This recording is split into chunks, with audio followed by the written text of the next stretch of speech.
저희가 그 국립암센터 원장님이시면서 시인이신 서원광 교수님을 모시고 고통과 문학, 고통 없는 문학이 어디 있으랴라는 주제로 강의가 있으실 겁니다. 박수 부탁드리겠습니다.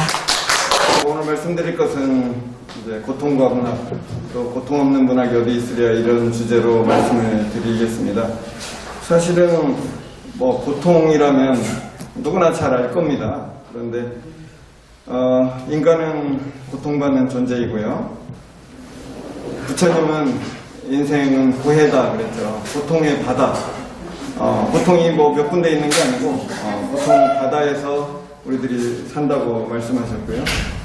한 개인으로 볼 때 배가 고픈 것, 또 신체의 질병에서 오는 고통이 있고, 사랑하는 사람과 이별하는 것, 또 외로움 때문에 고통스러워하고, 또 다른 사람이 괴롭히는 것, 또 다른 사람 때문에 발생하는 열등감, 또 채워지지 않는 부, 명예에 대한 욕망, 그런 것 때문에 고통받기도 합니다. 고통은 개인뿐 아니고 사회나 국가적으로도 존재하죠.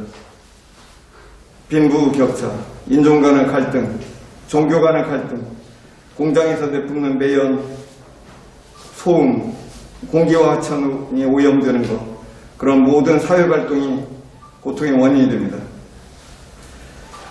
고통은 가장 원초적인 경험이고요. 그런데 또 동시에 주관적인, 사적인 경험이기도 합니다. 타인의 고통에 대해서 아무도 자신의 경험처럼 그렇게 경험할 수는 없습니다.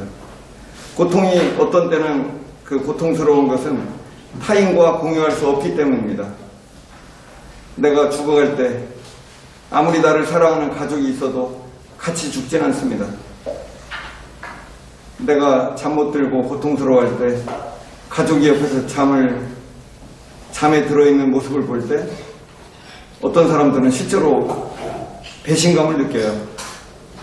그 가족이 사실은 엄청나게 낮에부터 간병하느라고 고생했지만 내가 잠 못 들고 있는 그 순간에 옆에 있는 사람이 잠에 들면요 배신감 느껴요. 이제 그런 그 경험들을 한다는 게 이제 끔찍한 일들입니다. 어쨌든 인간은 자신의 그 고통을 겪을 때 이 고통이 어떤 의미가 있는지를 생각을 하게 됩니다. 이게 무슨 의미가 있나? 왜 생겼나? 뜻하지 않은 사고로 아들을 잃었을 때 사람들은 왜 나에게 이런 일이 벌어졌는지 그것에 대해서 질문을 하게 됩니다. 세월호 사건이 있었을 때 그 부모들이 요구한 것은 두 가지였습니다. 하나는 진상규명, 하나는 책임자 처벌이었습니다. 진상을 규명한다고 해서 아들이 죽었던 딸이 살아서 돌아올까요? 그렇진 않죠. 그러나 그 고통을 당한 사람들은 그 과정을 알고 싶어 합니다. 왜 그런 일이 벌어졌는지를 알고 싶어 하고요. 그리고 만약에 그것이 어떤 천재지변같이 우리가 인간이 막을 수 없는 것이었다면 어쩔 수 없지만 만약에 그것이 막을 수 있는 것이었다면 아니면 누군가의 잘못으로 벌어졌다면 그 잘못을 저지른 사람을 처벌하는 것이 옳다고 생각하고 있고 그래야만 그 고통이 줄어드는 것이죠.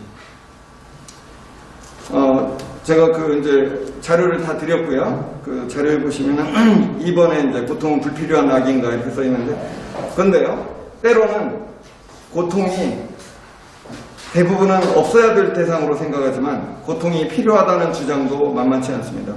몸에 느끼는 고통을 생존의 관점에서 본다면 고통이라는 것은 비정상적 상황에 대한 일종의 신호로서 정상적으로 회복할 것을 경고해 주는 것입니다. 교통이 더 큰 상해를 막아주고 또 생존을 가능케 하기 때문입니다.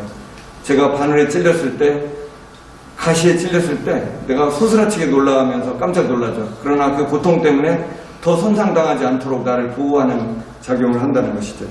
레비나스라는 사람이 고통에 대해서 좋은 글을 쓰셨는데 이러한 제가 설명한 것처럼 그런 생물학적인 항목적성 외에도 고통에는 문화적 기능도 가능하다는 것을 지적합니다. 레비나스에 따르면 인간의 문화적 성취와 탁월한 업적은 어느 하나도 고통 없이 이루어진 것은 없고 학문이나 예술, 심지어는 정치 제도의 변화에 이르기까지 개인과 집단이 인류 역사상 치렀던 고통은 그 어느 무엇으로도 측정할 수 없을 정도로 엄청난 것이었다고 말하고요. 또 고통 없이는 인간 역사와 문화에서 찾아볼 수 있는 좋은 것들이 하나도 가능하지 않았다고 주장합니다. 어떤 처벌이나 감시, 훈련, 교육 이런 모든 것들이 고통을 유발하긴 하죠. 우리가 예전에 박세리가 훈련을 했다. 세계 최고의 골프 선수가 됐는데 그 훈련의 과정을 본다면 고통스러울 수밖에 없는 것이죠. 그러나 그 고통으로 나중에 영광이 이루어지기도 하기 때문에 때로는 그런 것이 필요하다는 것입니다. 그런데 이러한 유용성을 인정한다고 해서 고통을 합리적으로 정당화하고자 하는 것에 대해서 레비나스 자체도 부정적입니다. 때로는 이런 정당화, 고통은 필요한 것이다 라는 말이 본질적으로 도구적이고 목적론적이기 때문입니다. 목적론이라는 것은 어떤 것의 가치를 위해서 어떤 목적을 위한 수단으로 모든 것이 쓰일 수 있다라고 말하는 것이고요. 그런 목적은 민족의 융성이라든지 경제 발전, 하느님의 영광, 종족의 우월성, 국토 방위, 나라를 지키자 이런 것들이 그런 목적으로 설정될 수 있습니다. 이런 도구론적, 목적론적 관점에서 본다면 고통은 세상의 질서 속에서 존재하는 것으로서 자체의 타당성을 가지고 있는 것처럼 보이기도 합니다. 그러나 그 고통이 불필요한 것은 아닌지, 그 고통이 누구의 이익을 위해서 필요한지에 대해서 근본적인 문제제기가 필요합니다. 자칫하면 이러한 목적론적인 논리는 대동아 공영권을 건설을 내걸고 우리나라와 자국민들을 죽음과 고통으로 몰아넣었던 일본 제국주의라든지 또는 경제개발을 앞에 내설고 인권 탄압과 고문과 투옥을 정당화했던 우리나라 군부 독재를 정당화시키는 논리가 될 수도 있기 때문입니다. 세 번째로는 질병이 인간에 미치는 고통에 대해서 말씀드리겠습니다. 그러니까 이 부분은 특별히 제가 의사이기 때문에 질병에 대해서 특별히 더 언급을 하는 거고요. 사람들은 과거를 가지고 있습니다. 그 사람들의 일생 동안 얻어진 경험의 축적이 오늘의 그 사람을 이루고 있습니다. 그러나 그 기억은 정신에서만 일어나는 게 아니라 손이나 발도 기억을 가지고 있습니다. 외과 의사의 손은 수술의 기억을 가지고 있고 탁구를 좋아하는 사람의 손은 탁구공을 치는 감각을 기억으로 간직하고 있습니다. 롤러스케이트를 타는 사람의 발은 스케이트를 타는 감각을 기억하고 있습니다. 이러한 과거의 경험은 질병에 대한 우리의 반응에 영향을 미쳐서 우리의 두려움, 고통을 더해주기도 하고 덜해주기도 합니다. 또 이런 질병과 치료 개인적 경험이라는 것이 또 현재의 치료 과정에도 영향을 미칩니다. 자기 확신이 강한 사람은 암이 발생했을 때 강철 같은 의지로 암을 이겨낼 수 있다는 긍정적인 마음으로 치료에 임할 수도 있고 그동안 실패만 거듭한 사람은 정반대의 결과를 낳을 수도 있습니다. 인간은 또한 사회적 문화적 배경을 가지고 있습니다. 문화는 남성성과 여성성을 규정하고 어떤 복장을 입어도 되는지, 죽음과 죽어가는 일을 대하는 태도, 또 냄새에 대한 참을성, 장애인에 대한 태도 등을 규정합니다. 아픈 것에 대한 사회문화적 의미는 아픈 사람은 숨겨진 고통 원인이 되는 수가 있습니다. 사회가 그 병자를 어떻게 대하는지에 따라서 또 그 병자가 자신과 남을 대하는 태도 때문에 또 달라질 수 있습니다. 따라서 자신이 병자로 생활하게 될 때 다른 사람과 어떻게 잘 지내는지 또는 고립되는지 동정을 얼마나 받는지 비난을 받는지가 결정이 되는 것이고요. 그에 따라서 고통이 줄어들 수도 있고 더 커질 수도 있습니다. 또 어떤 사람들은 자기 역할에 따라 사회적 역할에 따라서 고통을 더 겪게 되기도 합니다. 어떤 사람이 그 4페이지의 6번째 줄이고요. 어떤 사람이 남자 교사라고 해봅시다. 그 사람은 누구의 남편이고 누구의 아버지고 어떤 학생들의 교사이고 누구의 아들이고 누구의 친구이고 어떤 친목단체의 임원일 것입니다. 자기 질병이 자신의 역할을 제한할 때 자기 상실로 인한 고통을 경험하게 됩니다. 본문에는 없지만은 외과 의사가 손을 다쳤을 때 롤러스케이트 선수가 발을 다쳤을 때 그 의미는 다른 사람이 발과 손을 다친 것하고는 의미가 달라질 수밖에 없다는 뜻입니다. 또 질병 때문에 말하는 기능이 있다는 것은 만약에 말하는 기능에 문제가 발생한다든지 듣는 기능에 문제가 발생한다면 의사소통에 문제가 발생하기 때문에 또 다른 고통을 처리하는 것입니다.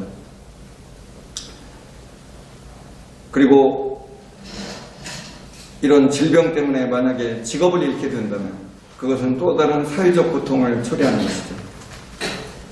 질병과 치료 과정에서 성기능이 상실되는 경우를 생각해 봅시다. 오랫동안 부부관계를 유지한 사람이 성기능을 상실했다고 해서 그 가정이 당장 파탄이 나지는 않습니다. 그러나 만약에 어떤 남녀가 이런 연인관계로 지내면서 성적인 관계를 가졌다고 했을 때 그 남자가 성기능을 상실하는 것은 연인관계의 상실로 이어지게 됩니다. 그래서 단순한 성기능 상실이 아니라 그 연인과의 관계가 깨어지는 또 다른 고통을 맛보게 되는 것이죠. 4페이지 맨 아래쪽에 보시면은 이라크에서 폭격에 의해서 다리를 상실한, 다리가 없어진 소년은 언젠가 축구선수가 되고 싶은 꿈을 가지고 있을지도 모릅니다. 물론 그 소년이 다리가 있었다고 해서 축구선수가 되리라는 보장은 없습니다. 그러나 그런 상실 때문에 축구선수가 될 수조차 없게 된다면 그 소년은 또 다른 고통을 갖게 된다는 것이죠. 어떤 젊은 여성이 난소암으로 난소절제술을 받았다고 생각해 봅시다. 이제 결혼을 한다 해도 아이를 가질 수 없게 되었을 때 언젠가 꿈꿨던 행복한 결혼, 자녀의 분만과 양육, 어머니가 되는 꿈, 행복한 가정을 이룰 수 있는 미래를 모두 상실하게 됩니다. 또 암과 같은 만성적이고 심각한 질병을 앓은 뒤에 성공적으로 치료하고 회복된 경우가 있지만 그 사람들이 신체적으로는 회복되었다 하더라도 직업을 얻는 데 실패하거나 그 과정에서 성기능이 회복되지 않거나 경력에 단절이 생겨서 취업 전선에서 불리해지거나 또는 결혼의 기회를 상실한다면 자기 자신이 속했던 사회로 복귀하는데 어려움을 겪게 됩니다. 그래서 이런 질병이 인간의 삶의 다양한 측면에서 위협받는 것입니다. 때로는 심각한 질병에서 회복되는 과정에서 고통이 더 커지기도 합니다. 제 의과대학 후배가 하나 있었습니다. 그 후배가 군복무 대신에 공중보건으로 일을 하다가 교통사고를 당했습니다. 의식 없이 7일 동안 중환자실에 누워 있었습니다. 그 의식을 잃었을 때 부모는 너무나 고통스러워했죠.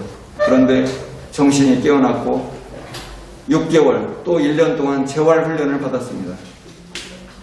그래서 걸을 수도 있게 되었고 말도 할 수 있게 되었고 대화를 할 수 있게 되었고 그래서 나중에 취업을 하게 되었습니다. 그때 당시에 대학원에 재학 중이었는데 수업도 다시 듣게 되었고 그래서 보건소의 의사로 취업을 하게 되었습니다. 그러니까 어떤 경쟁적인 데 병원에 취업할 수는 없었고 보건소의 의사로는 할 수 있겠다라고 생각을 해서 보건소장으로부터 면접을 하고 취업을 다시 하게 되었습니다.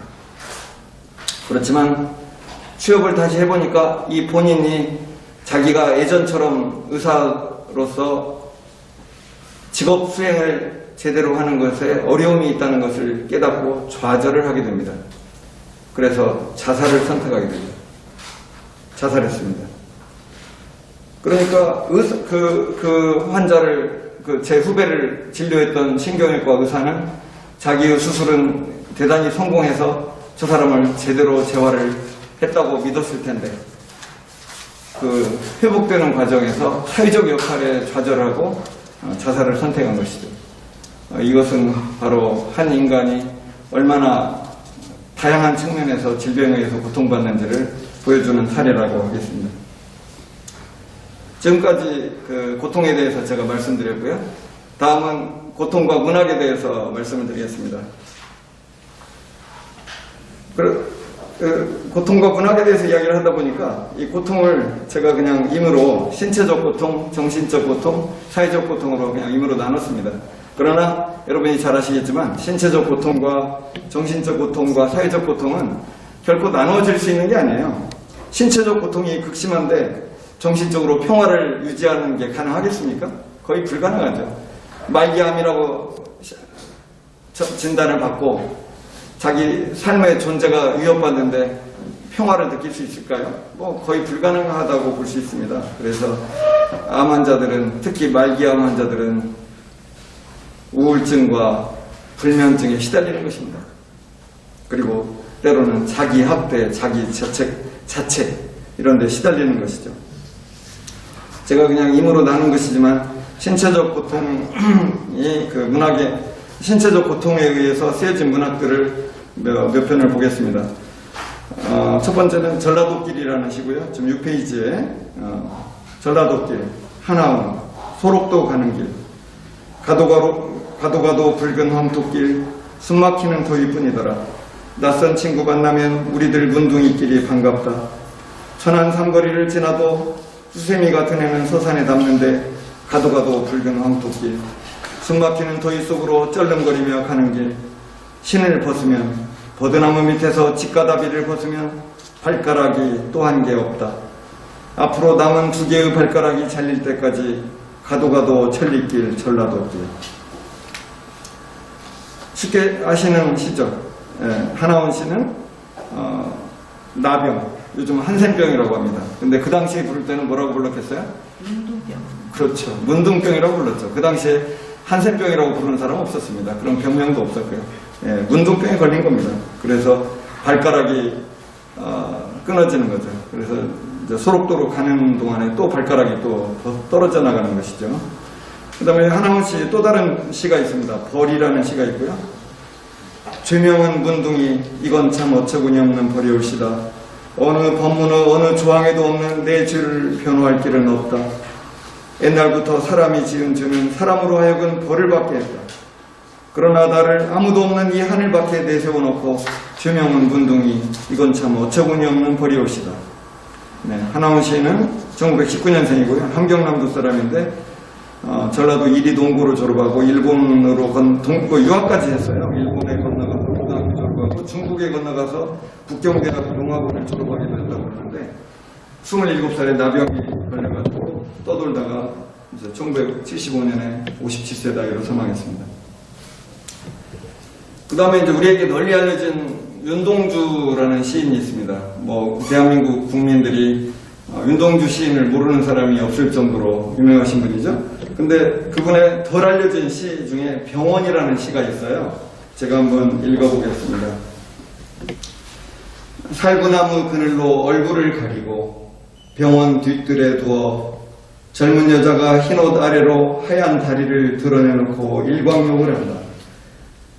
한나절이 기울도록 가슴을 앓는다는 이 여자를 찾아오는 이 나비 한 마리도 없다. 슬프지도 않은 살구나무 가지에는 바람조차 없다. 나도 모를 아픔을 오래 참다 처음으로 이곳에 찾아왔다. 그러나 나의 늙은 의사는 젊은이의 병을 모른다. 나한테는 병이 없다고 한다. 이 지나친 시련, 이 지나친 피로 나는 성내서는 안 된다. 여자는 자리에서 일어나 옷깃을 여미고 화단에서 금전화 한 포기를 따 가슴에 꽂고 병실 안으로 사라진다. 나는 그 여자의 건강이, 아니 내 건강도 속히 회복되기를 바라며 그가 누웠던 자리에 누워본다. 이것은 제가 생각할 때는요, 짐작컨대 윤동주 시인이 아마 연희 전문 학생일 때 일이었던 것 같고요. 몹시 몸이 피곤해서 아마 병원에 입원을 했던 것 같아요. 그런데 의사가 진단을 못하는 겁니다. 병이 없다고 하고요. 근데 나는 몹시 피곤하고 시련을 겪고 있는 거죠. 그런데 의사는 병을 모르고. 근데 그 병원 밖에 말하자면 정원에 어떤 여자 환자가 하얀 옷을 입고 와 있는 겁니다. 그런데 그 살구나무 그늘에 누워 있었던 거예요. 윤동주 씨는 그 여성을 지금 관심을 가지고 계속 끼웃거리고 있어요. 근데 아마 관심은 전에부터 있었던 것 같아요. 그 여자가 가슴을 앓는다는 걸 이미 소문을 들은 거 보니까 이미 관심을 가지고 들었던 거죠. 가슴을 앓는다는 말이 지금 제가 생각할 때는 아마 폐 문제였던 것 같아요. 폐병 같은 걸 의미하지 않나 싶습니다. 결핵이었을 가능성이 꽤 있어요.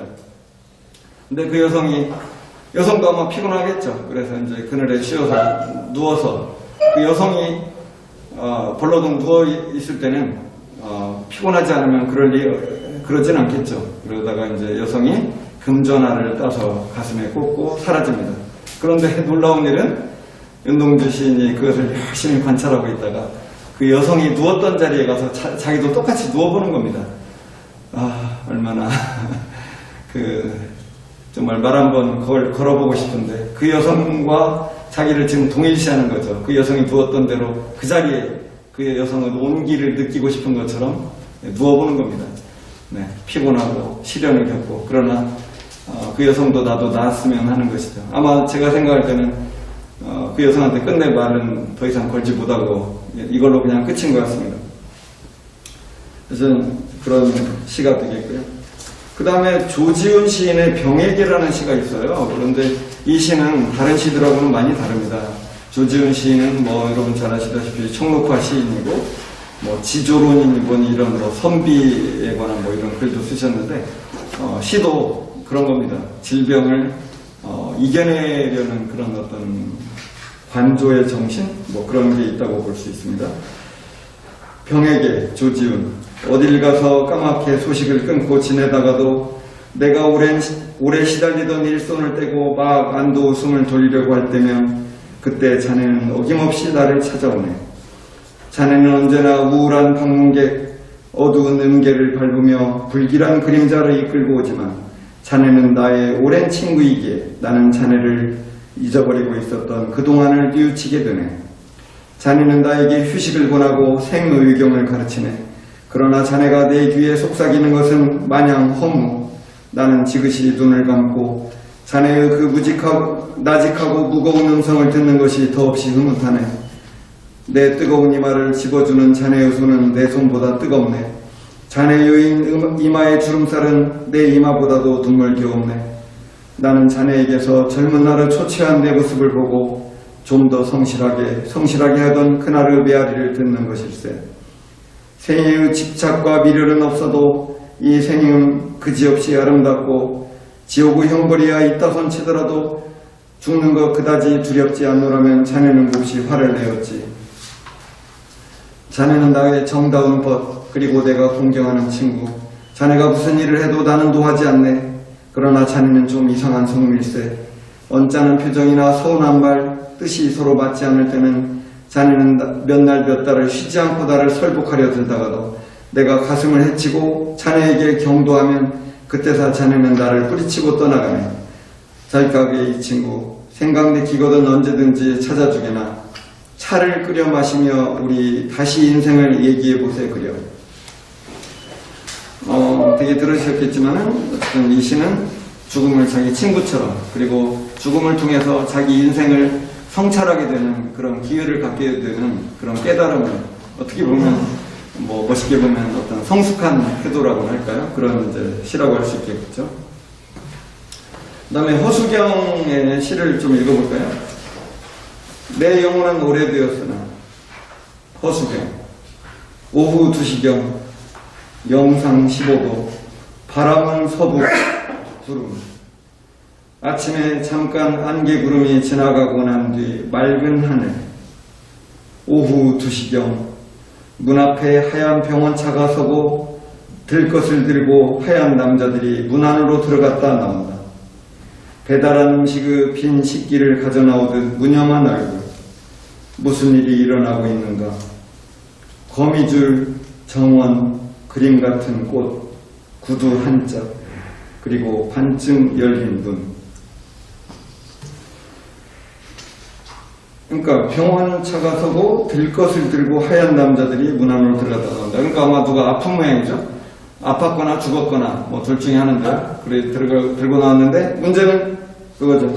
마치 그 사람들이 음식의 빈 식기를 가져 나오듯 그 사람을 들고 나왔다. 여기에 이제 그 핵심이 있는 거죠. 그래서 어떤 한 사람의 운명이 긴박하게 움직이고 있는데도 이 상황은 너무나도 평온한 것처럼 아무 일도 없었던 것처럼 그리고 음식 식기를 들고 나오듯이 벌어지고 있는 것입니다. 이런 데서 이제 시인은 어떤 모순을 느끼는 것이겠죠. 그 다음은 잠깐 제가 이 문학 이야기니까 문학에는 뭐 시만 있는 게 아니니까 소설 이야기를 잠깐만 하려고 합니다. 잠깐 하려고 그러는데 너무 그 긴 이야기라서 어떨지 모르겠습니다. 그러나 중요한 이야기고 재밌는 이야기니까 해보죠. 그 이상에 대한 이야기고요. 어떤 질병들은 그 사람들의 운명을 결정합니다. 그 봉별기 첫 귀절을 보겠습니다. 봉별기라는 이상의 소설인데요. 이상은 대부분의 소설이, 그러니까 어쨌든 많은 소설이, 이상의 많은 소설들이 일종의 사소설이라고 해요. 그 사소설, 사적인 소설이다 이건데, 그리고 자기 이야기를 쓰는 겁니다. 그걸 사람들이 그 문학평론가들은 사소설이라고 하더라고요. 그런데 어쨌든 이상의 많은 소설들은 자기 이야기를 가감은 하겠으나 거의 대부분 그 있었던 일들을 이제 쓰고 있다는 거죠. 봉별기 첫 귀절을 보겠습니다. 23살이요 3월이요 각혈이다. 6달 잘 기른 수염을 하루 면도칼로 다듬어 코 밑에다만 나비만큼 남겨가지고 야간제 지어들고 비라는 신계지 한적한 온천으로 갔다. 개서다는 죽어도 좋았다. 이게 봉별기 첫 귀절입니다. 아주 강력하죠. 23살 3월 각혈. 그렇게 해서 비라는 신계지 이제 온천으로 갔습니다. 왜 온천으로 갔습니까? 예, 각혈을 했기 때문에 치료하러 갔다는 뜻이겠죠. 이상은 어떤 사람입니까? 1910년에 태어났고요. 3살 때 큰아버지 양자가 돼서 큰 집으로 이사를 갔는데 그 큰아버지는 권위적이었고요. 자기 친부모는 무능력했습니다. 그래서 심리적 갈등이 심했고 그런 체험이 이상에게 불안과 자살 충동의 뿌리를 이루게 됩니다. 보성고등학교를 졸업하고 경성고등공업학교 건축과를 수석으로 졸업하게 됩니다. 경성고등공업학교는 지금 언뜻 들으면 이게 공고처럼 들리시겠지만 사실은 서울공대를 말하는 겁니다.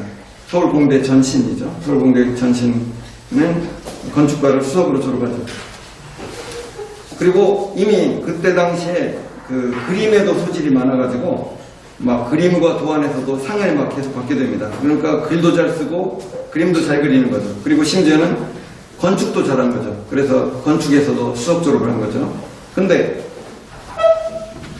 대학을 졸업하고 나서 그 일본 총독부에 특채로 취직이 돼요. 한마디로 말해서 식민지의 아들로서 이렇게 되는 것은 엄청나게 운이 좋고 출세한 거라고 볼 수 있습니다. 그런데 하필이면 조선 총독부 건축기사로 일하다가 각혈을 하게 됩니다.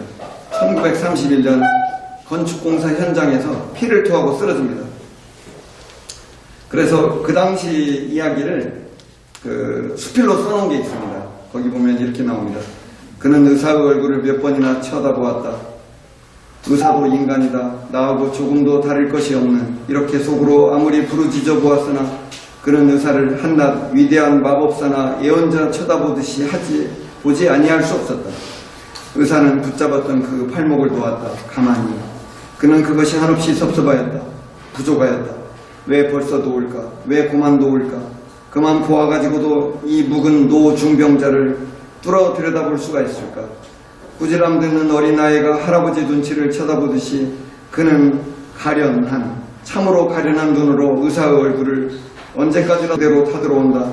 밤이 깊어갈수록 신혈이 점점 더 높아가고 의식은 상실되어 몽현간에 왕래하고 바른편 가슴은 펄펄 뛸만치 아파 들어오는 것이었다. 무엇보다도 우선 가슴 아픈 것만이라도 나았으면 그래도 살 것 같다. 그 의식이 상실되는 것도 다만 가슴 아픈 데 원인들 따름이었다. 이 글을 보면 의사 이제 각혈을 하고 이제 자기 몸에서 막 열이 나고요. 가슴이 막 아픕니다. 그런데 의사가 슬쩍 만져보고 그냥 들어가 버리는 거예요. 그러니까 환자가 이상하죠. 아니 저 의사가 지금 벌써 내 병을 다 알았나? 벌써 알았어? 근데 그냥 들어가 버립니다.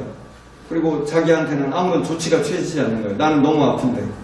그리고 사실 제가 이걸 다 인용할 수가 없었는데 그 뒤에 장면이 뭐냐면 그 의사가 간호사하고 잡담을 하는 겁니다. 그 낄낄대고 그리고 손님이 왔어요 또. 그리고 손님하고 이야기하고 막 이런 장면들이 나옵니다. 그러면서 이 의사 환자로서 그 느끼는 막 고통과 불신감 뭐 이런 것들을 이제 그 설명을 하고 있습니다.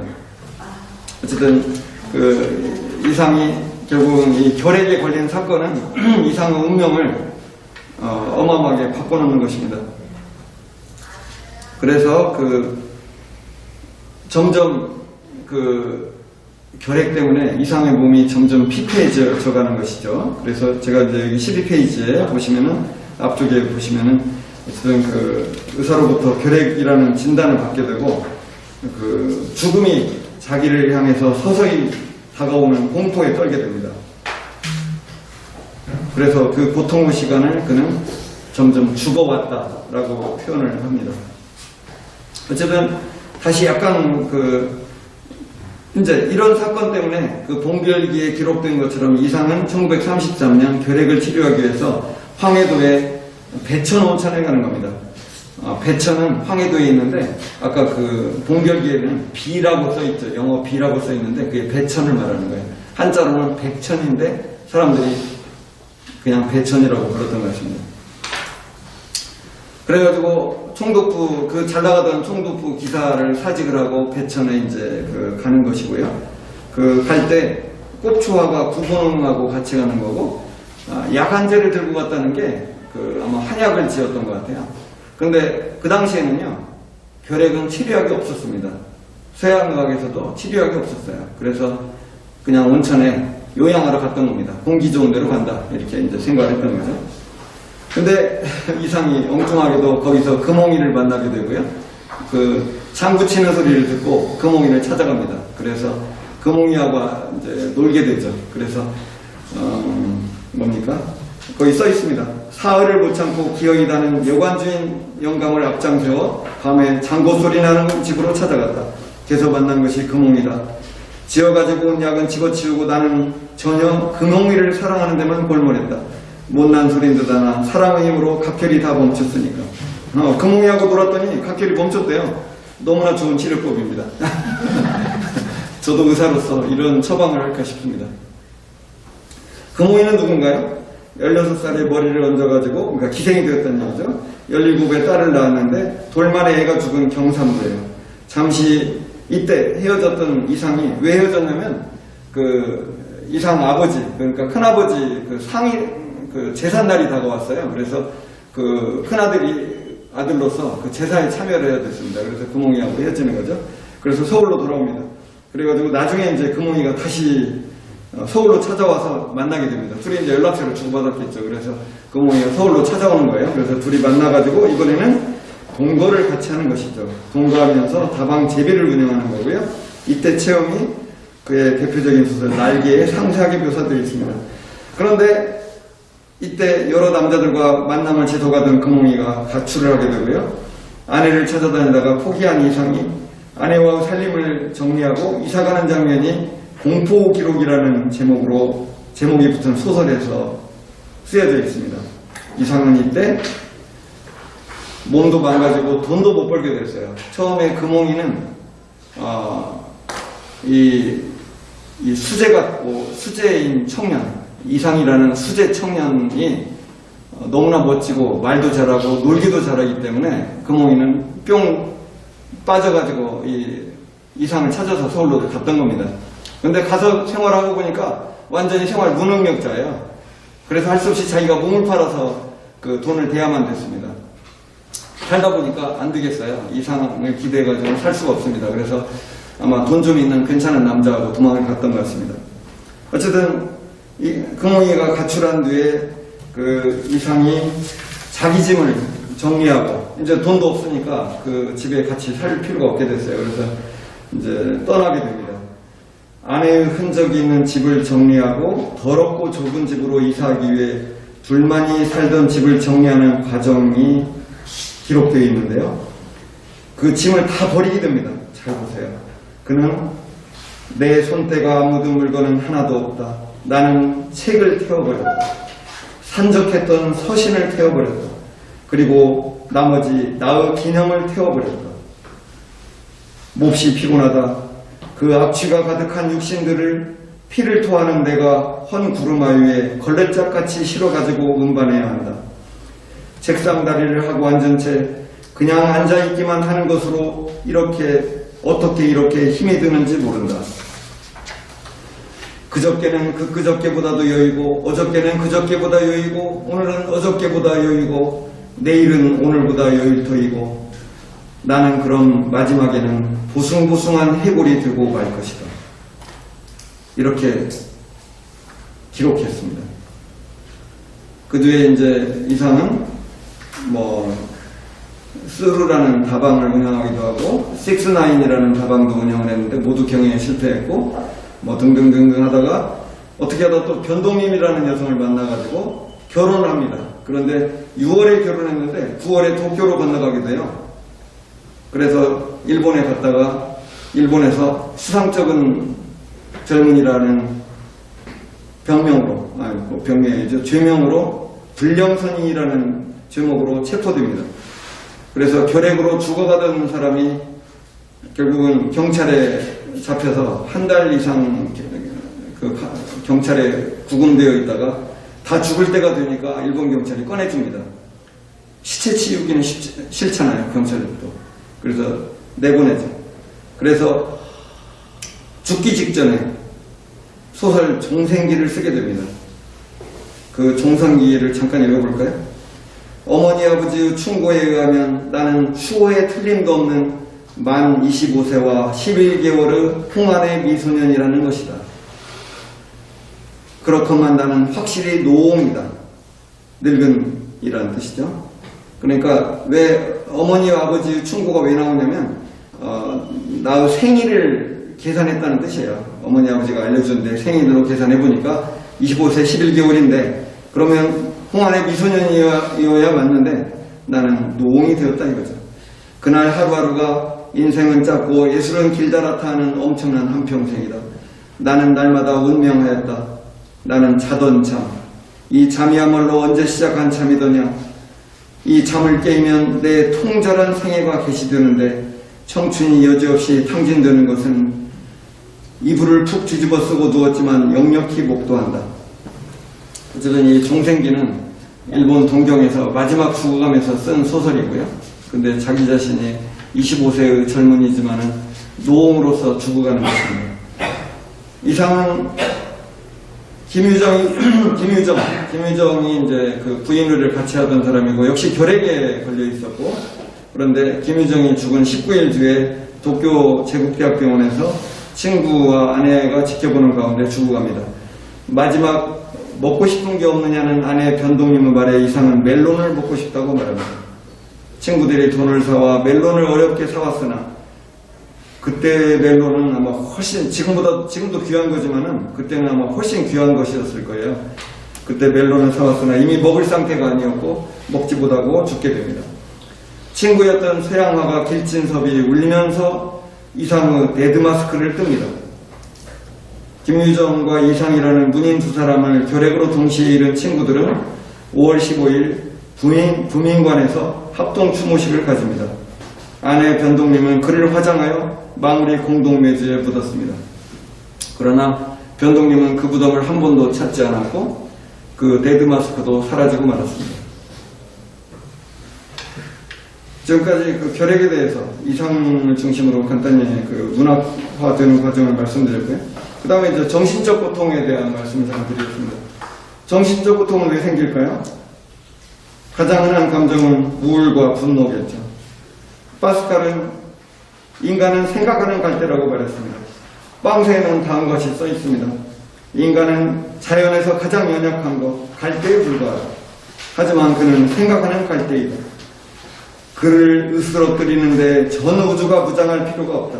그를 죽이는 데는 한 줌의 증기, 한 방울의 불이면 충분하다. 하지만 우주가 그를 으스러뜨린다 해도 그는 여전히 그를 살해한 그것보다 고귀하리라.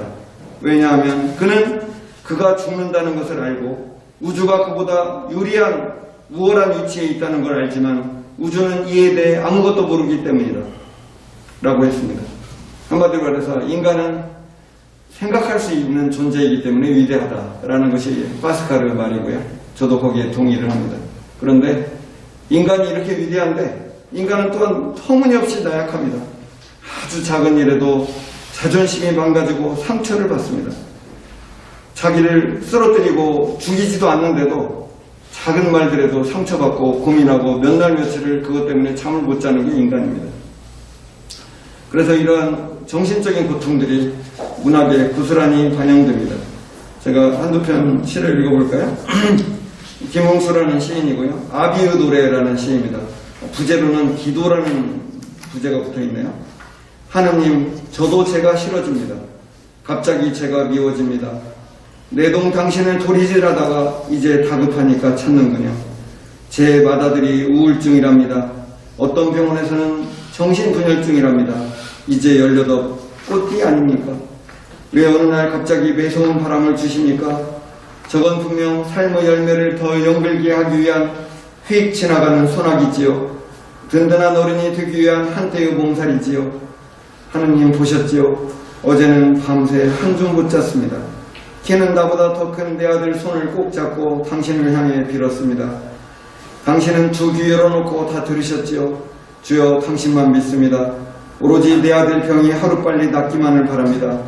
그때까지 아직은 어디 갔다 왔냐고 묻지 마십시오. 내용은 뭐 여러분께서 귀 기울여서 들으셨다면 금방 알 내용인데 아들이 우울증이다 또는 정신분열증이다라는 말을 듣는데 그 아버지가 아들의 손을 잡고 기도를 하는 내용이고요. 이런 정신적 고통, 자기의 아들이 왜 이런 병에 걸리는지. 그래서 이제 맨 마지막에 어디 갔다 왔냐고 묻지 마십시오가 무슨 말이냐면 그동안 한 번도 나를 찾지도 않다가 신을 부인하더니 이제 급하니까 나를 찾느냐? 라고 신이 말할까 봐서 지금 미리 말을 하는 거예요. 미리 이제 하는 거고요. 그게 아마 뭐 성경에 아담아 뭐 너는 어디 있다 왔느냐 뭐 이런 말들을 아마 연상해서 아마 한 말 같습니다. 어쨌든 맨 앞에도 나오죠. 내동 당신을 도리질하다가 그러니까 신을 믿지 않다가 갑자기 급해지니까 나한테 찾아왔어? 난 네 말 안 들어줘 라고 신이 말할까 봐서 미리 그러지 말라고 막 부탁까지 미리 하는 겁니다.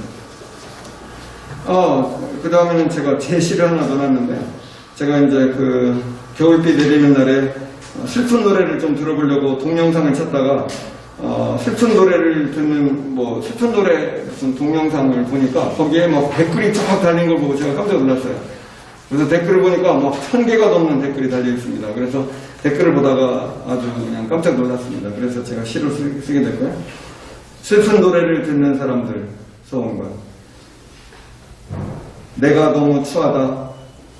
누군가 나보다 시험을 못 보길 바라고 남들이 내 위에 있으면 불안하고 나보다 잘하는 친구가 실수를 하면 좋고 죽기엔 가족 생각 살기엔 너무 두려운 이 세상 지금은 곁에 없는 너무나도 보고 싶은 엄마 사랑해요.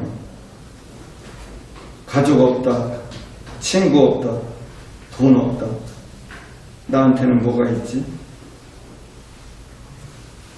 그냥 길 가는 모르는 사람에게라도 괜찮아? 많이 힘들었지? 라고 듣고 싶다. 그 순간 눈물바다가 될 것 같아. 진짜 힘든 사람은 댓글을 달지 않고 말없이 울고 있겠죠. 낮과 밤에 확 달라지는 내 모습이 싫다. 낮에는 밝은 척에도 밤이 되면 남몰래 이불 덮고 눈물을 흘리는 내가 너무 싫다. 나 진짜 열심히 했는데 다시 어린애가 되고 싶다. 나만 없었으면 행복했을 가정에 태어나서 죄송합니다. 네. 어쨌든 이런 글들을 쓰고 있더라고요. 다음에 이제 세 번째는 제가 아까 이제 신체적 고통, 정신적 고통을 이야기했다고 하면은 사회적 고통에 대한 것이 되겠습니다. 사회적 고통과 문화. 인간은 단순히 신체적, 정신적인 고통만 받지는 않습니다. 사회 속에서 전쟁, 폭력, 살인, 강간, 폭언, 차별, 비인간적인 대우 속에서 고통받습니다. 이러한 현실은 인간을 분노하게 하고 우울하게 만들죠. 오늘 주인공인 박영근 시인의 그 초기 작품 중에 하나입니다. 취업 공고판 앞에서 박영근 제대를 하고 세월도 믿음도 무삼히 멱살을 잡고 흔들던 25 계급장을 떼고도 나는 갈 곳이 없었다. 바람 불면 허섭이 제 가슴을 치는 저녁답 어머니 또 오시고 높은 굴뚝에서는 연기가 솟아올랐다. 잘 다려진 작업복을 끌고 어쩌다 계집아이들이 크래커를 씹으며 지나갔다.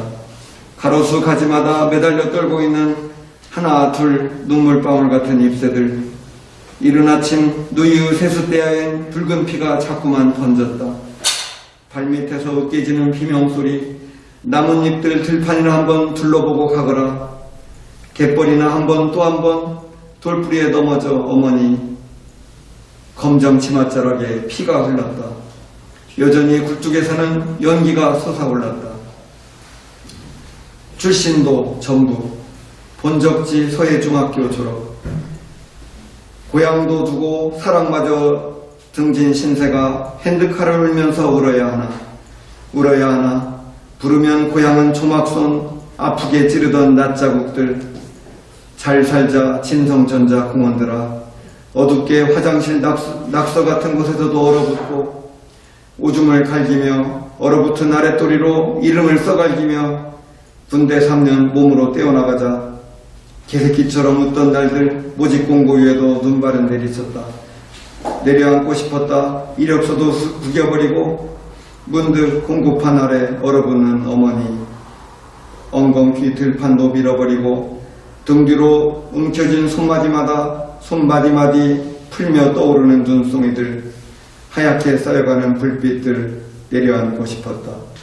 엎드려서 감출 수 있는 것은 눈물들 뿐일까?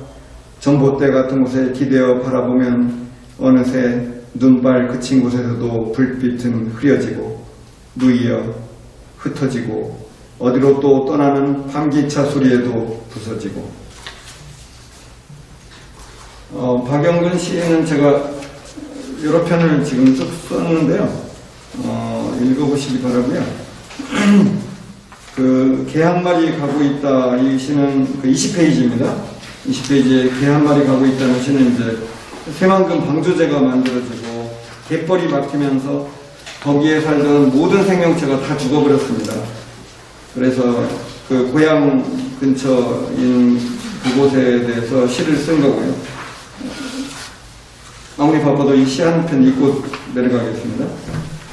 개 한 마리 가고 있다. 박영근.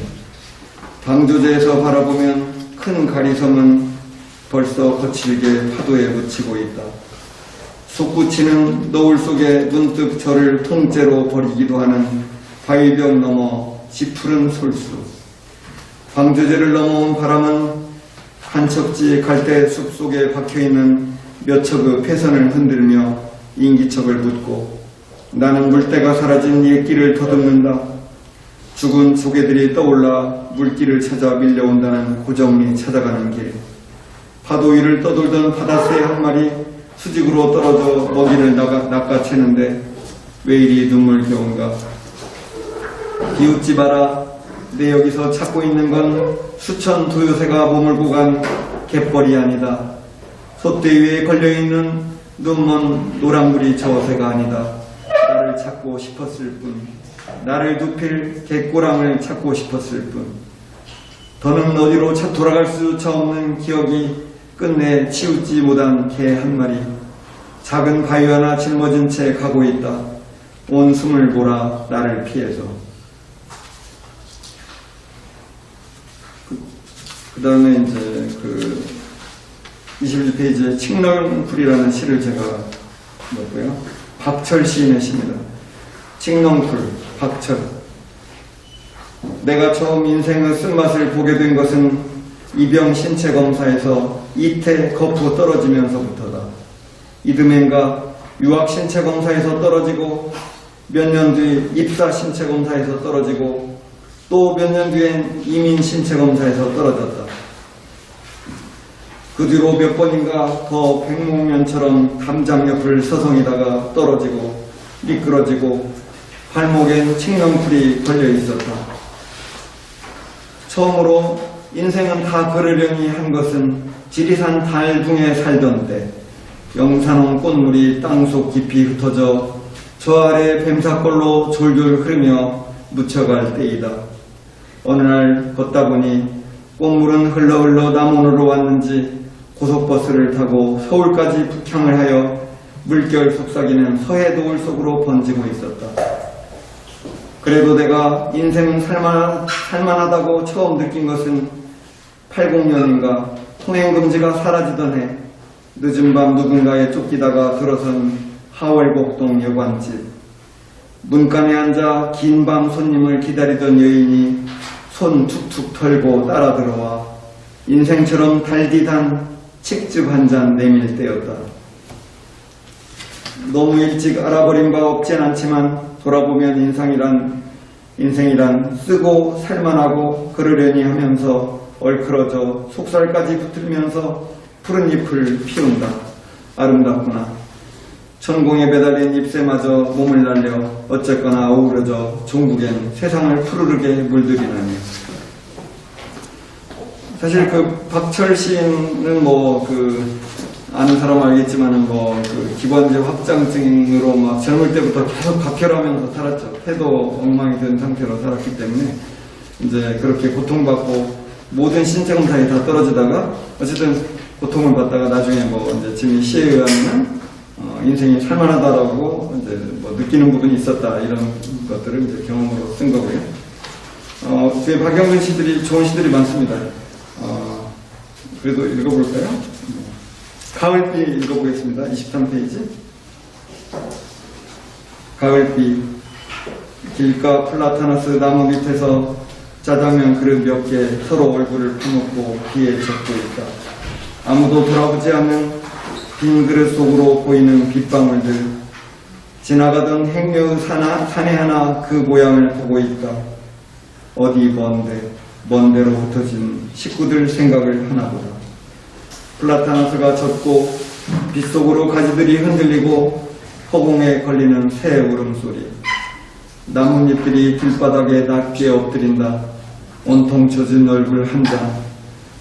흙탕물 튀어오르는 그릇 위로 떨어지고 있다. 날이 더 저물면 한 번쯤 우레소리가 건너올 것이다. 시 한 편을 건너고요. 25페이지 녹양방초로 넘어가겠습니다. 김익두라는 시인의 시고요. 부제가 설무렵 고향 소식, 다시 세모에라고 붙어있네요. 녹양방초, 김익두. 고향 마을 친구는 둘. 하나는 진작 떠나고 하나는 올부터 오지 않는다. 살기 위해 그는 부모의 집과 땅을 모두 팔아갔고 집도 땅도 없어진 그 어머니는 그 일로 돌아가시고 땅도 집도 아내도 없어진 그 아버지는 그의 서울 큰형이 모셔갔고 모셔간 지 몇 달 안 되어 그는 다시 동네로 내려왔고 동네로 내려와선 살던 옛집 사랑채에 하룻밤을 청해 자고 다음날 죽은 아내 무덤가를 서성이다. 그 다음날도 죽은 아내 무덤가를 서성이다. 거기서 마침내 약을 먹고 죽었다. 평소에 그가 가장 잘 따르고 좋아하던 우리 할아버지가 가서 그 돈을 감겨주고 염을 해서 아내 곁에 고이 물었다. 그 후 내 친구 사람들 몰래 고향으로 돌아와 부모 무덤가를 서성이다. 다음날도 그 다음날도 부모 무덤가를 서성이다. 어린 날 나와 같이 미역 감던 북창골 시냇가 그늘진 바위 거기서 내 친구는 약을 먹고 죽었다. 평소에 나를 보면 자식처럼 좋아하던 그분들, 평소에 우리 부모를 제 부모처럼 모시던 그분들의 아들, 내 친구. 아, 오늘 또 바람끝이 차구나. 네, 이제 마지막 치유와 자유를 위하여라는 말인데요. 사실 이 수많은 고통을 치유하고 자유를 얻고 그러면 얼마나 좋겠습니까? 그게 쉽다면 얼마나 좋겠어요? 세상은 고통이 가득하다. 한 생명이 태어났을 때 그에게는 숙명적으로 늙고 병들고 죽어갈 것이 예정되어 있습니다. 단 한 명도 그 숙명으로부터 피해갈 수는 없습니다. 세상에 자기가 원하는 것을 모두 가지고 원하는 일을 모두 이루고 부귀와 자손 번영을 이루고 명예욕을 충족시키고 건강하게 원하는 날까지 사는 사람이 있을까요? 누구나 그럴 리가 없다고 말할 것입니다. 징기스칸도 나폴레옹도 이루지 못한 일입니다. 누구나 질병과 죽음, 고통은 피해갈 수가 없습니다. 또한 인간이 사회를 만든 이후에 이 지구의 모든 인간을 살면은 불평등과 불공정과 차별이 생겼습니다. 고대의 남녀가 만났을 때 역할 분담을 하게 되었는데 그 과정에서 남녀 차별이 생겼다고 가정하는 것은 매우 자연스러운 생각입니다. 또 원시 공산 사회에서 분화되면서 이웃 부락을 침략하고 약탈할 때 자기 일족이 아니라고 해서 죽이거나 물건을 빼앗을 때 차별과 고통이 생기지 않을 수 없습니다. 구약 성서를 잘 보신다면 이스라엘 민족이 이웃 민족을 얼마나 잔혹하게 대했는지를 알 수 있습니다. 사무엘상에 보면 여호와가 아말렉족을 진멸하라고 남녀와 소아와 젖먹는 아이와 우양은 소아 양이죠. 우양과 낙타와 나귀를 죽이라고 명합니다. 어린애까지 죽이라고 성경에 의하면 여호와께서 명령하셨다는 겁니다. 심지어는 그렇게 하지 않고 일부 살려줬다고 해서 여호와가 또 벌을 또 내립니다. 왜 내가 하라고 했는데 똑바로 하지 못했느냐 라고 또 벌을 내립니다. 성경에 다 써 있는 거예요. 제가 지어낸 것처럼 들리시겠지만 성경에 다 그대로 써 있습니다. 어쨌든 고대에 얼마나 끔찍한 일을 했는지를 우리가 알 수 있고요. 그러나 이런 일들이 고대에만 벌어졌나요? 전혀 아니죠. 지금 벌어지고 있습니다. 지금 벌어지고 있어요. 인종 청소다 뭐다 지금 벌어지고 있습니다. 많은 사람들이 지금도 종교가 다르다고 민족이 다르다고 국가가 다르다고 해서 죽이고 있습니다.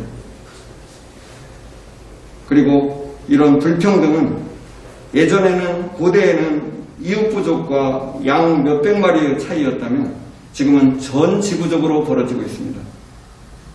전 지구적인 규모로 착취와 불평등이 벌어지고 있습니다. 그러면 고통을 이겨내기 위해서 우리는 무엇을 해야 할까요? 숙명적인 질병에 대해서 결국 죽음을 받아들이는 순명이 필요할지도 모릅니다. 불가에서 가르치는 대로 세상 만물이 원래 없었던 데서 생겨났다가 언젠가는 사라질 것이니 그 영원하지 않은 사라짐에 애달파하지 말라. 이런 말씀이 있고요. 그 말씀은 많은 부분에서 사실이기도 합니다. 옳은 말씀이기도 합니다. 내 목숨, 내가 사랑하는 사람의 목숨, 나의 재산, 나의 명예 모두 사라진다 해도 하등 이상하지 않고 그것이 자연스러운 일이라는 것을 깨닫고 받아들이라는 것입니다. 들장미가 예쁘게 피었다면 언젠가 질 운명이기 때문에 들장미가 졌다고 해서 이상한 것이 아니죠. 그걸 받아들이라는 것입니다. 그리고 내가 소중하게 생각하는 것도 들장미의 이파리와 똑같이 받아들이라는 것입니다. 그러나 우리가 세상의 불평등과 불공정까지 그대로 받아들여야 할까요? 세상의 제도 속에서 벌어지는 온갖 불공정이 처음부터 있었을까요? 그러지 않았죠. 그런 것들은 모두 인간의 제도 속에서 역사 속에서 만들어진 것입니다. 그렇기 때문에 우리가 또 없앨 수도 있는 것입니다. 완전히 없애지 못하더라도 줄여나갈 수는 있는 것입니다. 몇 년 전에 촛불을 들고 나온 천만의 국민들도 그런 믿음을 가졌고 부분적으로 우리는 해결을 하기도 했습니다. 그래서 많은 사람들은 지금도 성폭력을 고발하고 인권 탄압을 고발하고 권력 남용을 고발하고 기업의 갑질을 고발하고 권력자의 횡포를 고발하고 자본주의와 싸우기 위해서 월가를 점령하는 것입니다. 그럼 문학은 무엇을 할 수 있을까요? 인간은 신체와 정신, 영혼이 통합된 하나의 인간입니다. 인간을 전체로 이해할 때 우리는 인간의 고통을 이해할 수 있고 그를 고통으로부터 구원할 수 있습니다. 고통이 가득한 세상에서 문학은 고통을 이겨내기 위한 자기 고백이기도 하고 자기 계시이기도 합니다. 인간은 고통스러울 때 골방에서 글을 쓰거나 상상을 합니다. 고통 속에서 우리의 깨달음 중에서 가장 빛나는 결실이 언어로 드러나는 것이 바로 문학입니다. 그래서 문학은 때로 우리에게 희망의 등불로 등장하기도 하는 것입니다. 네, 마치겠습니다.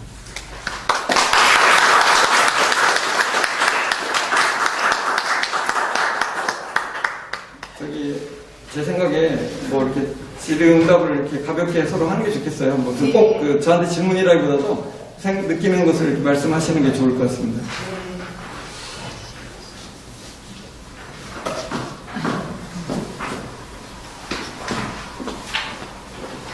생각보다 회장님께서 강의를 빨리 맞춰 주시긴 했는데 이 강의는 듣는 것도 중요하지만 듣고 또 생각을 나누는 것도 중요한 강의였던 것 같아요. 그래서 자유롭게 느낀 점도 좋고 아니면 질문도 좋고 이렇게 또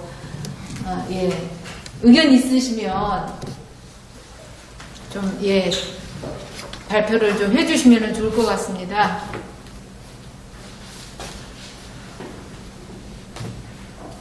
제가 포문을 열어보겠습니다.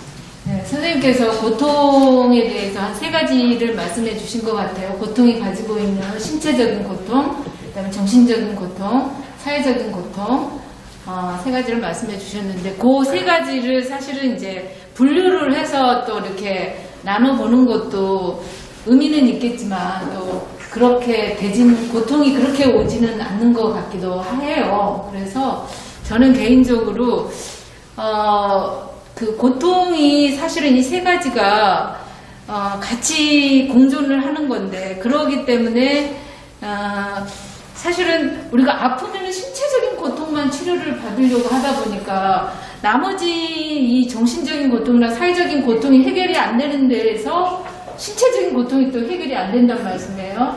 그래서 의사 선생님으로서는 주로 신체적인 고통을 당하고 있는 환자분을 대하실 텐데 그런 분들께서 치유가 필요한 정신적이거나 사회적인 고통들은 어떤 식으로 맞이하고 계시는지 저는 참 궁금하더라고요. 그리고 의사 선생님들께서 그 부분에 대해서 과연 고민을 하실까 싶은 생각도 들기도 하고. 네, 그렇습니다. 예. 그러니까 이제 의사 이야기를 이제 하신 건데 사실은 그걸 이제 다 잘하는 게 훌륭한 의사가 되는 거예요. 그런데 이제 대개는 이제 어떤 신체 질병에만 주로 집중을 하게 되죠. 그러다 보니까 이제 그런 데서 이제 갭이 생기죠. 말하자면 그런데 어쨌든 그게 좋은 건 아니죠.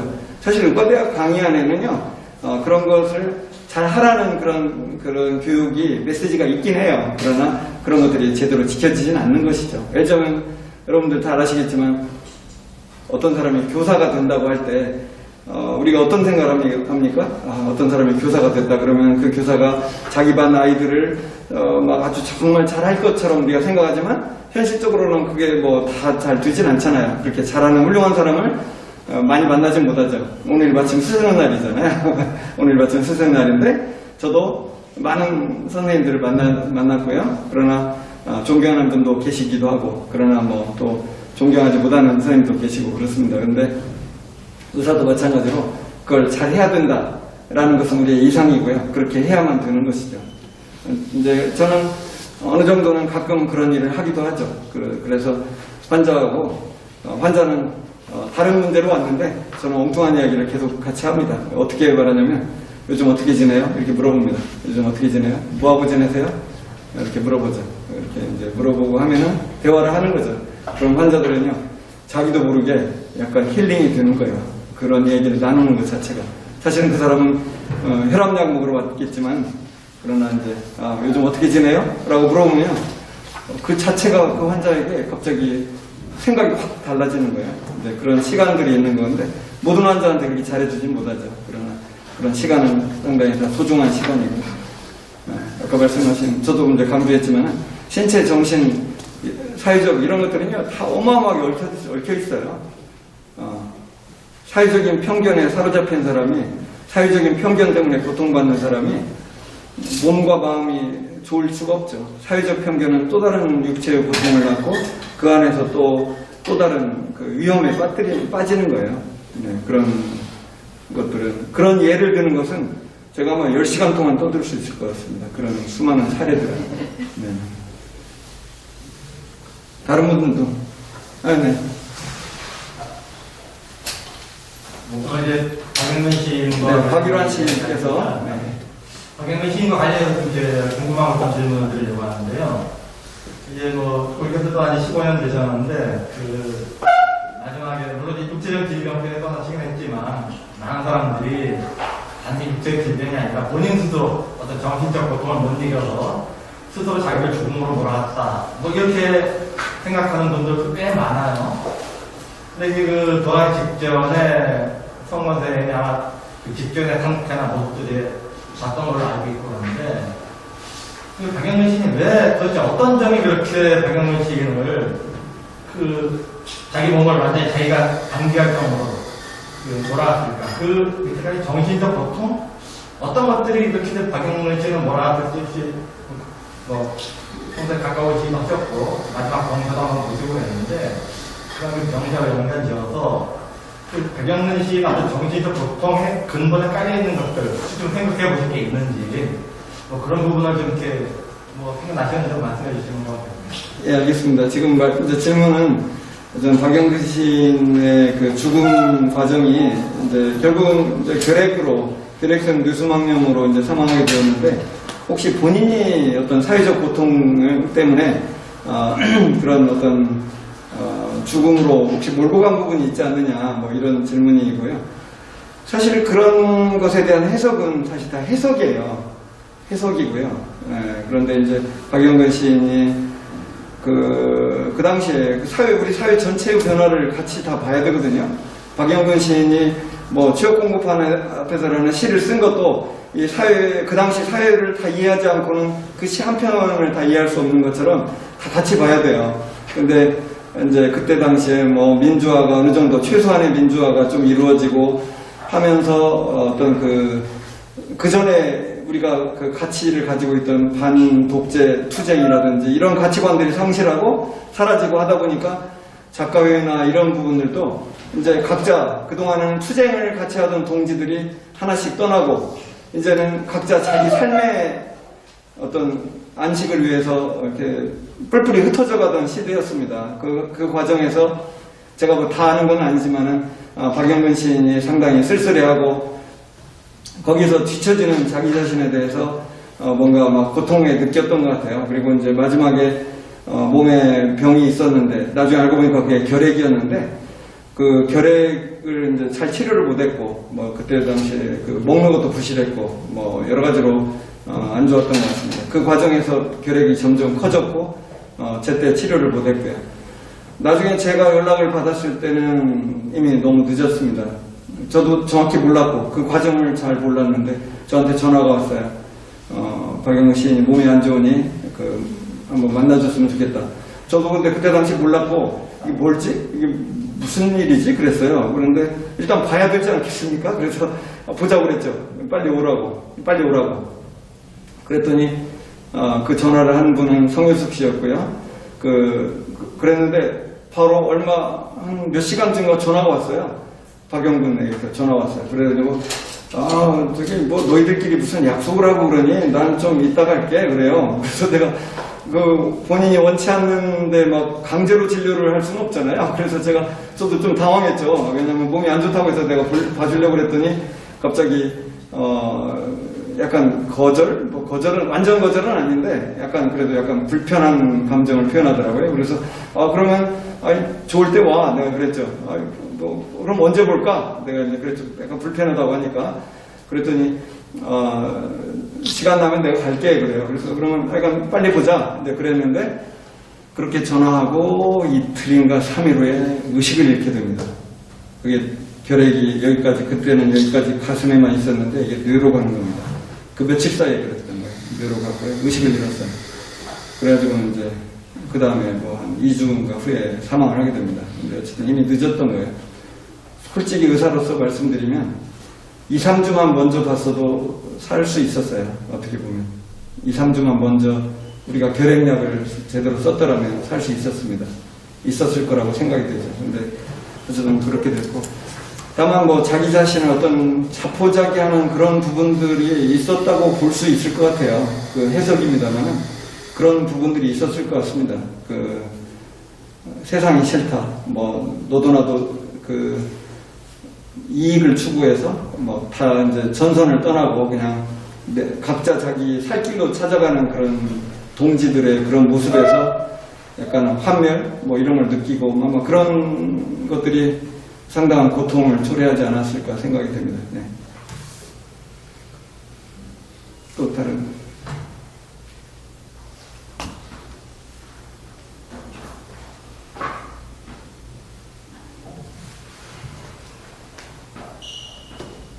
김한영 화백. 내 질문하고 싶은 거 지금 박일환 네, 저 질문을 하고 싶었어요. 예. 근데 이제 근데 솔직히 그런 생각을 합니다. 저는 이제 의사잖아요. 의사인데 솔직히 질병, 고통 뭐 이런 끝도 없는 거죠. 그렇기도 하고 어떤 의미에서는 뭐 1년, 2년, 3년 더 오래 산다는 것이 이렇게 대단한 건 아니라는 생각이 들어요. 그 과정이 중요하다는 생각이 들어요.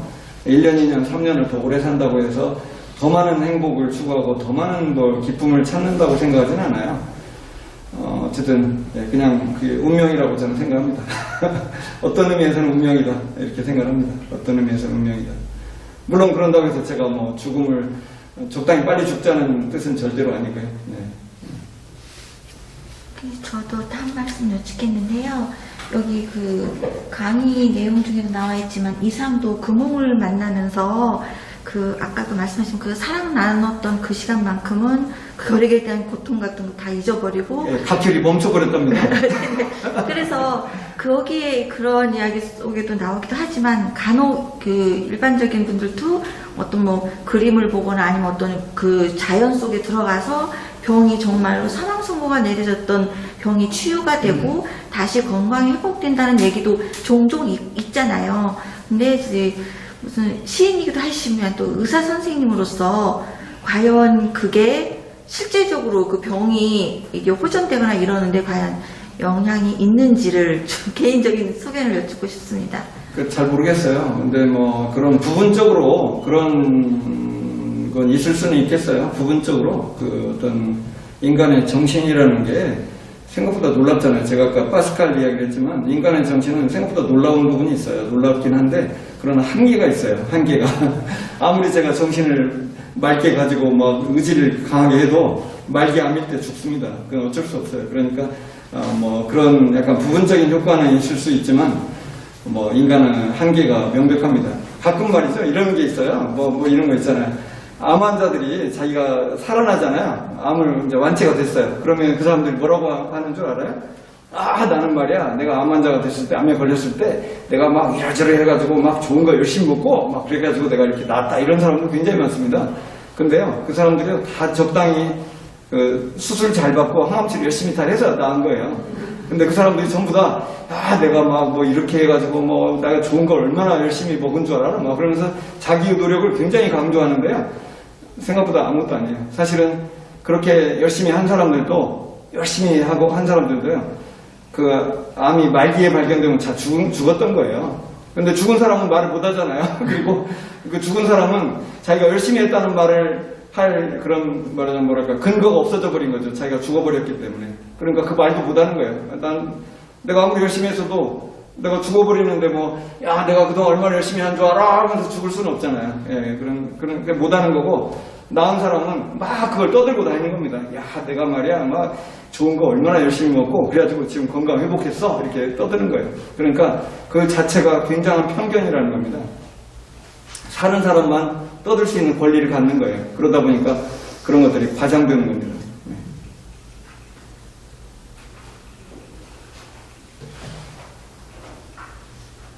뭐 박수 병문가들 날마다 말 잘하잖아요. 왜 이럴 때 갑자기 병문가들 항상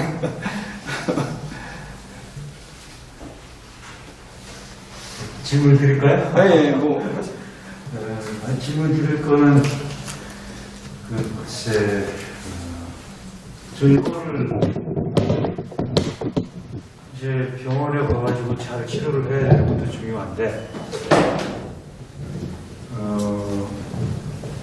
저희 집사람이 아산병원에 수술해가지고 오랫동안 입원했던 적이 있었어요. 아 그렇군요.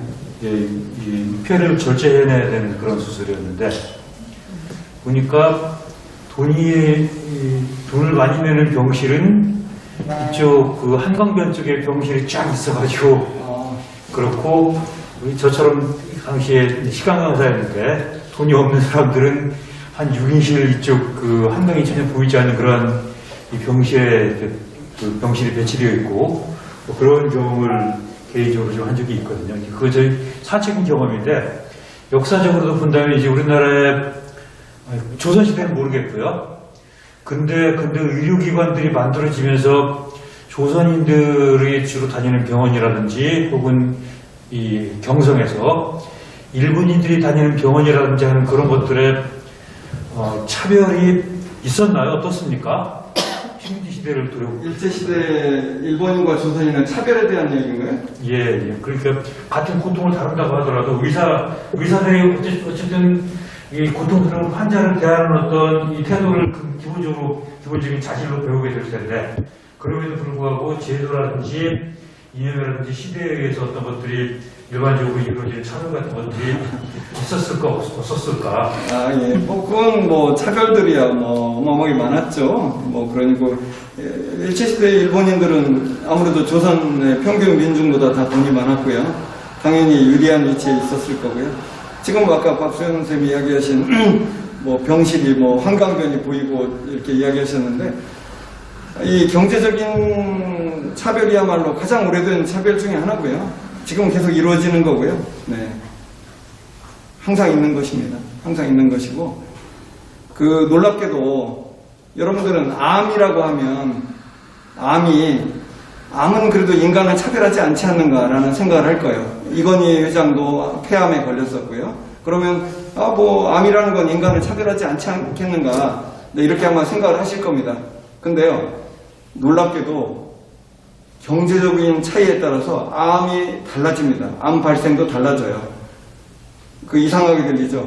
암이 그러면 인간을 차별하나? 가난한 사람한테는 막 더 열심히 가서 괴롭히나? 이렇게 생각하겠죠. 근데요 암이 사회경제적 조건에 따라서 암에 걸리는 패턴이 다 달라집니다. 예를 가난한 나라 사람들은 예를 우리나라가 자궁암이 굉장히 줄어들었거든요. 그런 것들도 사회경제적인 조건에 따라서 다 달라져요. 뭐 담배 때문에 뭐 생기는 폐암도 뭐 그렇고 그런데 어쨌든 그 사회경제적 조건에 따라서 암의 종류들이 다 달라진다는 거죠. 후진국의 암이 있고 선진국의 암이 있어요. 먹고 사는 것에 따라서 암 패턴이 바뀝니다. 뭐 어쨌든 치료는 당연히 달라지고요. 치료가 당연히 달라지고 제가 그 세계 암 학회에 갔었어요.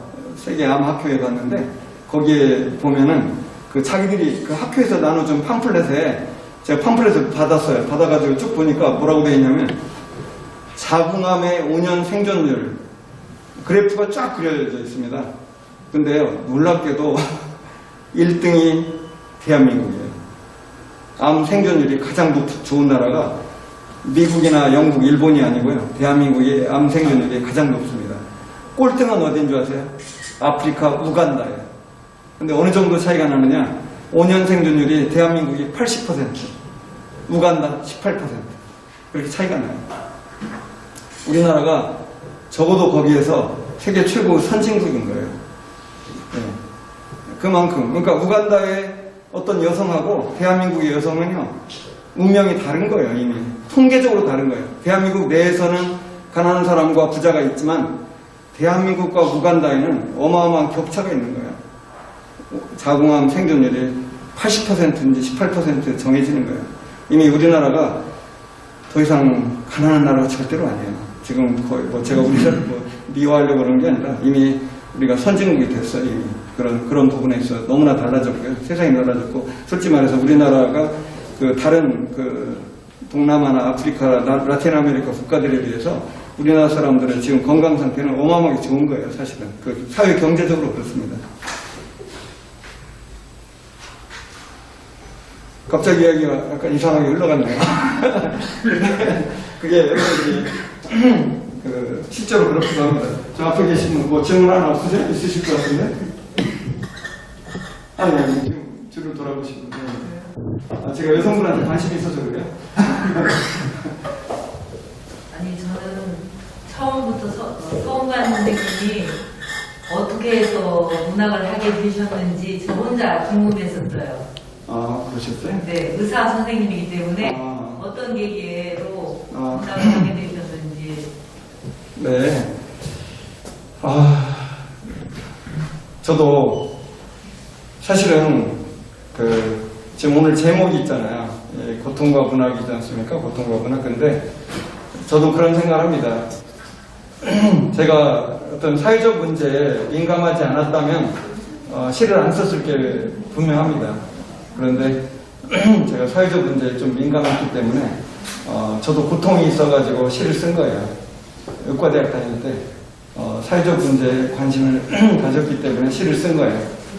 사실은 제가 제 이야기를 뭐 갑자기 정확하게 할 수가 없는데 1980년에 광주 사건이 있었고 사태가 있었고 그때 긴 휴교령이 있었어요. 그래서 그 긴 휴교령 때 제가 고통이 있었어요. 그래가지고 일기장에다 끄적끄적 쓴 게 제가 시가 된 거예요. 그래서 시를 쓰기 시작한 겁니다. 네, 그러니까 고통이 없었더라면 그때 내가 다른 저의 의과대학 동료들처럼 뭐 전두환이 됐건 뭐가 됐건 나하고는 별 관계없는 일이다라고 생각을 했더라면 제가 절대 시인이 되지 않았겠죠. 네. 그때 저는 고통을 느꼈기 때문에 시를 쓴 거예요. 네. 그러니까 어쨌든 고통 없이 갈등 없이 문학이 시작되지는 않을 거다라는 그런 생각을 하게 됩니다.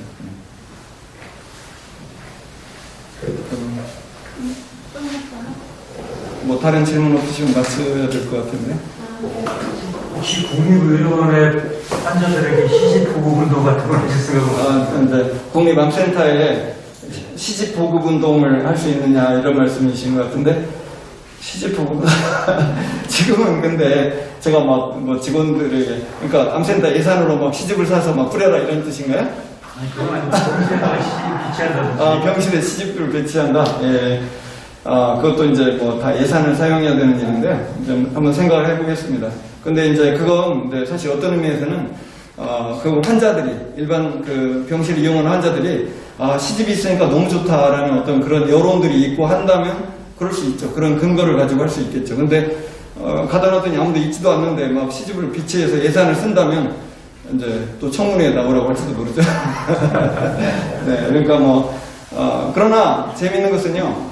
그런 좋은 생각이 있으면요 열심히 이야기를 해줘야 돼요. 왜냐하면은 이 세상의 모든 그 제도라는 것은요 다 만들어진 거예요. 만들어진 겁니다. 그렇기 때문에 좋은 게 있으면 우리가 만들면 돼요.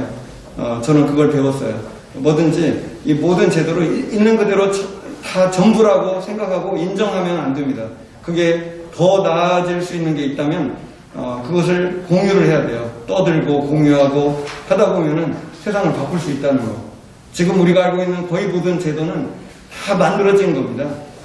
예, 만들어진 거예요. 그러니까 그것은 나쁜 제도는 없앨 수도 있고 더 좋은 것은 우리가 새로 만들 수 있다는 뜻이기도 해요.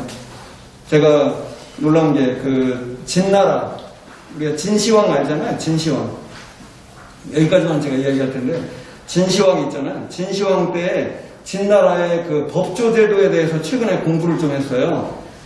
그랬더니 그때 이미 굉장히 정교한 법체계가 있었더라고요. 그 2000 몇백 년 전인데 아주 정교합니다. 그게 뭐냐면 어떤 재판을 했을 때 거기에 대해서 이의제기를 할 수가 있게 돼 있어요. 다 2심, 3심제가 다 있었어요, 그때도.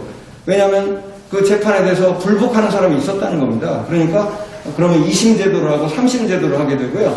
그러다 보니까 또 그 왜 있잖아요. 뭐라 그러죠? 그 무고라는 거 있잖아요. 무고. 근거 없이 고발할 수도 있잖아요. 무고에 대해서도 이미 다 책임을 물었어요. 만약에 그 누군가 고발을 했을 때 그것이 사실로 밝혀지지 않으면 그 사람을 처벌하는 게 다 거기 적혀 있습니다. 어쨌든 그때도 이미 그런 굉장한 사법제도가 이미 다 만들어져 있었던 거예요. 아주 정교한 사법제도가. 예, 그리고 어쨌든 2심, 3심 제도가 있었고 그 무고에 대한 규정도 있었고요. 그리고 어쨌든 간에 잘못을 너무나 오랫동안 고집을 해가지고 했는데 나중에 결국 유죄가 되면요. 죄를 한 등급 높여라 이런 마음도 있어요. 그 사람이 계속 불복을 하는데 결국은 그 입증이 되면 그 죄를 더 엄하게 다스려라 이런 것까지 있습니다. 그러니까 제 말은 그때도 이미 굉장히 그 정교한 사법제도가 있었다는 거, 그리고 어쨌든 그런 제도는 인간이 만들었고 지금까지 이어지고 있고, 그러나 잘못된 게 있으면 우리가 언제든지 고칠 수 있다는 거, 이게 제가 말씀드리고 싶은 거고. 네, 오늘은 시간이 이 정도 됐기 때문에 마칠까 합니다. 네, 감사합니다.